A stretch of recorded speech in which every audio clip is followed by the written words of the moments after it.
What's up, everybody? It's the Common Sense Investor coming at you with another video.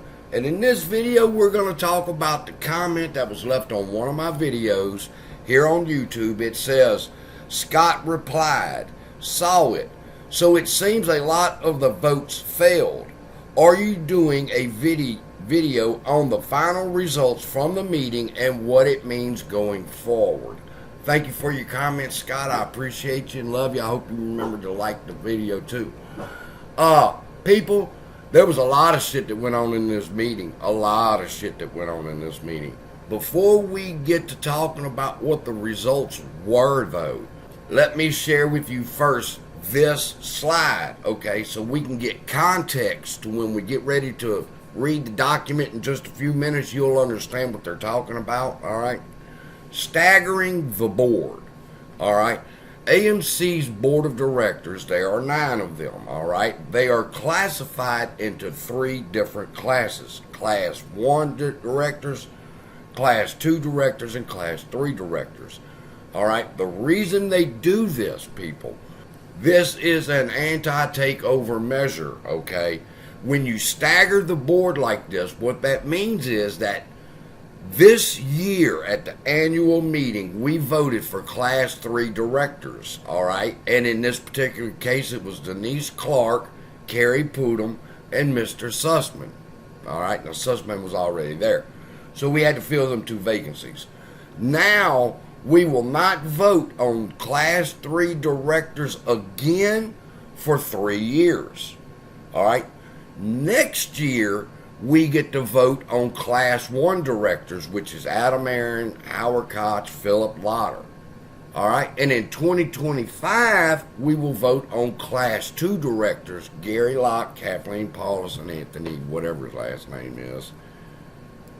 Now, the reason they stagger the board the way they do like this, people, as an anti-takeover measure, is that a company cannot come in and buy up a large chunk of the stock, call a shareholder meeting, and then vote all directors out all at once. They would only be able to vote out 3 and put their own people there each year. And it would take 3 years for them to overtake the board. That's what all this means, okay? Now we're going to get into some documents. This is AMC's Form 8K filing that they did with the SEC to let the SEC know how all the voting turned out. And so here we go.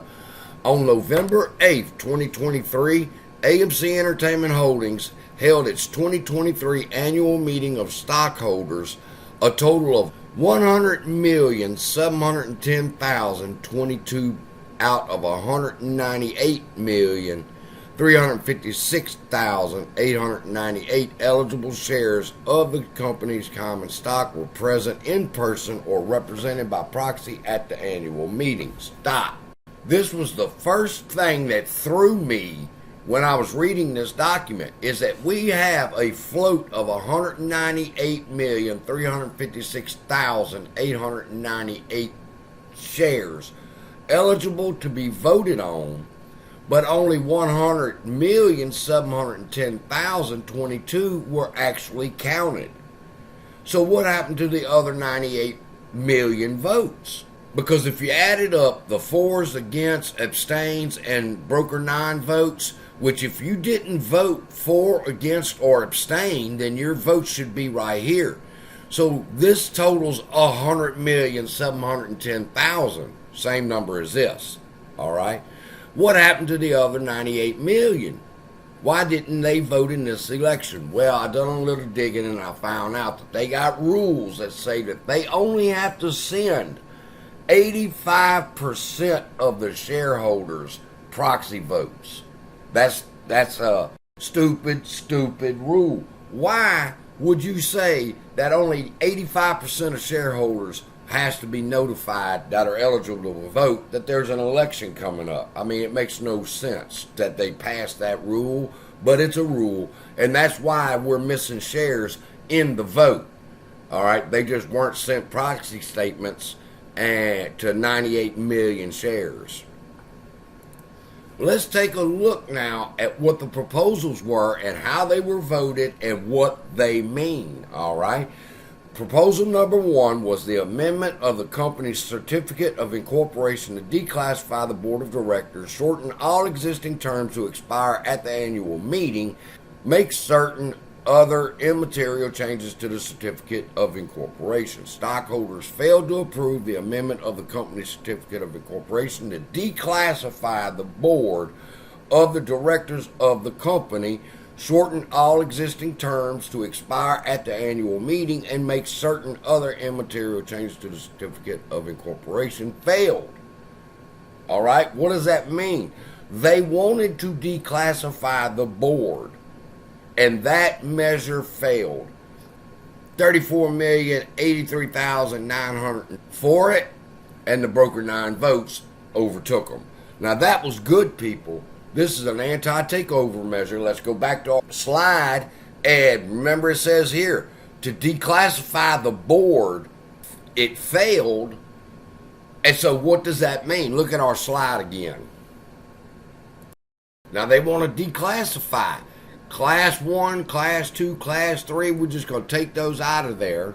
And then we're going to take everybody and put them in one group. Why? Because we no longer vote every year for 3.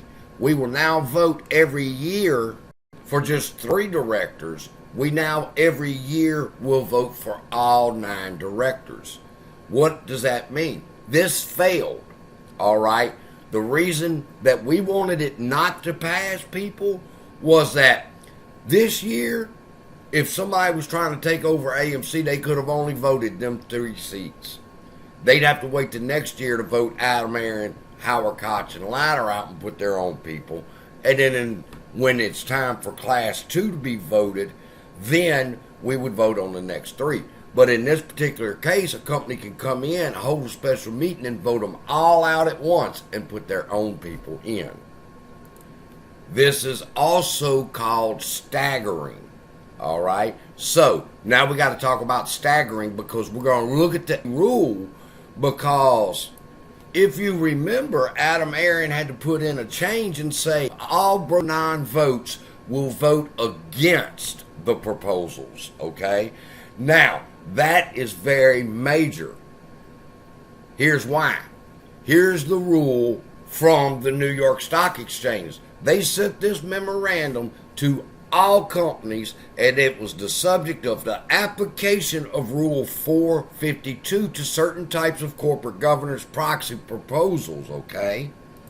The purpose of the memo that the New York Stock Exchange sent out says Rule 452 governs when exchange members, organizations, may vote customer shares without specific instructions.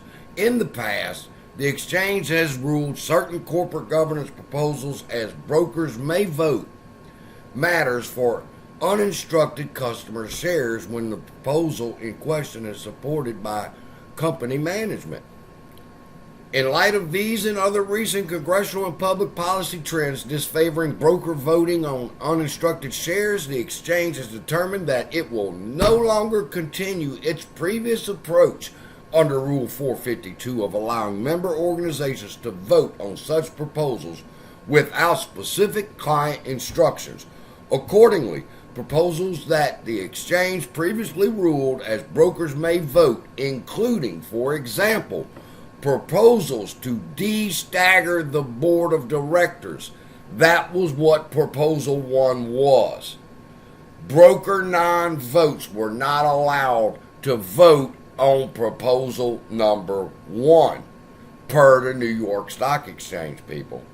Although Adam Aaron sent it in and said, well, we're going to let broker 9 votes count for 1, 2, 1, 3, 4, and 5, and not for 6, 7, and 8. But right here, the New York Stock Exchange has ruled this. They have sent this memorandum to every company on the New York Stock Exchange. They know they've changed the broker may vote and broker 9 vote rule, and that they're not allowed to vote in an election that would de-stagger the board. Majority voting in the election of directors, eliminating supermajority voting requirements, providing for the use of consents. That was also one of the proposals. Right here. Proposal number 3. to our certificate of incorporation to eliminate the prohibition against stockholders acting by written consent. And he said broker non-votes would be able to vote on proposal number 3 concerning the prohibition on written consent. And then we go back to the New York Stock Exchange rule. And you see right here where they took the right of the brokers to be able to vote your shares, providing for the use of consents. And Adam Aaron gave them that right. Now let's look at the next thing. They're providing rights to call a special meeting. Let's look at our proposals again, people. Proposal number 4. To approve an amendment to our certificate of incorporation to remove the limitation on stockholders' ability to call special meetings. And he said that number 4 would also be governed by broker non-votes. All right, to vote it against.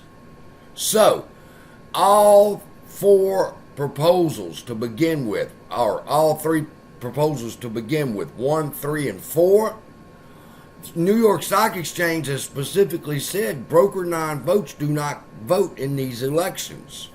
And finally, they say, and certain types of anti-takeover provisions overrides. All right, they're saying brokers cannot vote on a proposal that is an anti-takeover provision. That if they try to override an anti-takeover provision, they can't because they're not allowed to vote. All right, and I've told y'all from the beginning, that's what this whole proposal section was structured as, was a takeover. And changing it to where broker non-votes could vote against the anti-takeover provision override, then that was a good thing for us, people. Even though it was wrong, you can't raise hell. If you raise hell and say, well, broker non-votes were not supposed to vote in this election, so proposal number 1 wins. Then you declassify the board and you make it easier. Next year, at this time, somebody could take over AMC. So, the failing of proposals 1, 3, and 4 were good for us. Even though it went against New York Stock Exchange policy, he stopped a takeover of AMC. Now, I don't know who it was that was trying to take over, but somebody was trying to take over AMC. And him putting that provision that said broker non-votes will vote against proposals 1, 3, 4, and 5, he stopped a takeover of AMC. So, there's a lot of reasons to be mad at Adam Aaron. I'm mad as shit at him again for dropping $350 million worth of shares onto the market again and fucking over us. But in this case, yeah, you could say it was rigged, but it was rigged in shareholders' favors this time. So with that, I got a part 2 of this coming up. That there was some rigging going on, and I'm going to show you some more in the next video. I just realized that this one's almost 15 minutes, people. So with that, love y'all, be blessed, and I'll see you in the next video.